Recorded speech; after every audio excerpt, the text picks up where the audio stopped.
یہ کہتے ہیں کہ حضور کی پیدائش پر خوشی نہیں منائی گئی تھی۔ ارے بیوقوفو، جب حضور پاک صلی اللہ علیہ وسلم کی ولادت ہوئی اس وقت مکہ میں کتنے مسلمان تھے؟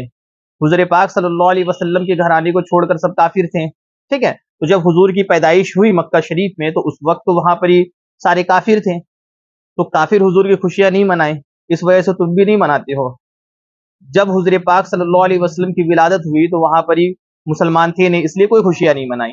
لیکن حضور کی ولادت کے موقع پر آپ خصائص الکبریٰ پڑھیے، محب الدنیا پڑھیے، حضور کی سیرت کی کتابوں کو پڑھیے تو معلوم چلے گا کہ حضرت آمنہ رضی اللہ تعالیٰ عنہ فرماتی ہیں کہ اللہ رب العالمین آسمان میں جتنے ستارے تھے اس کو اتنا قریب کر دیا تھا جیسے لگ رہا تھا کہ وہ ان کے اوپر گر پڑیں گے۔ یعنی اللہ پاک جو ہے کمکم یعنی ستاروں سے آسمان کو سجا دیا تھا، اور پھر پورے ایک ایسا نور چمکا جیسے ملک شام تک روشن ہو گیا۔ یہ روشنی کرنا یہ اللہ رب العالمین کی سنت ہے۔ پھر اللہ رب العالمین اس سال تمام لوگوں کو بیٹے عطا فرمایا خوشی میں، ٹھیک ہے؟ تو یہ اللہ پاک خوشیاں منا رہا ہے، فرشتے خوشیاں منا رہے ہیں، اس لیے ہم بھی خوشیاں مناتے ہیں۔ اب رہی بات کہ صحابہ کرام خوشیاں منائے تھے یا نہیں منائے تھے، صحابہ کرام تو اس وقت کے نہیں، جب حضور 40 سال بعد اعلان نبوت کیے پھر لوگ ایمان لائے تو صحابی ہوئے۔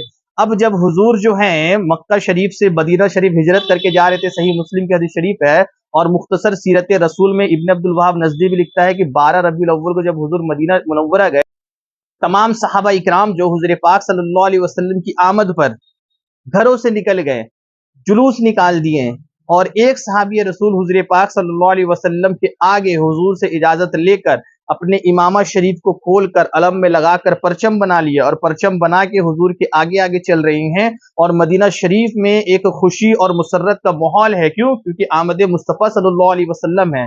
تاریخ 12 ربیع الاول، دین پیر کا، اور مہینہ ربیع الاول کا، سبحان اللہ۔ اور خوشی کون منا رہا ہے؟ تمام صحابہ اکرام، اور سب نعرہ بلند کر رہے ہیں یا رسول اللہ، یا حبیب اللہ، یا نبی اللہ۔ تو حضور کی آمد مبارک پر خوشیاں منانا، حضور کی آمد مبارک پر جلوس نکالنا، حضور کی آمد مبارک پر پرچم لگانا، نعرہ لگانا، یہ اہل ایمان اور اہل محبت کا کام ہے، تم جیسے منافق نزدیوں کا کام نہیں ہے۔ تو یہ صحابہ اکرام کی سنت بھی ہے، اور صحابہ اکرام کی سنت اس لیے ہے کہ وہ عاشق رسول تھے، تو عاشق رسول کی سنت عاشق رسول ہی ادا کریں گے، اور الحمدللہ ہم بھی میلاد النبی کے موقع پر یہی عمل کرتے ہیں۔ اس کو بدعت کہنے والے جاہل وہابی اپنے ایمان کا محاسبہ کریں۔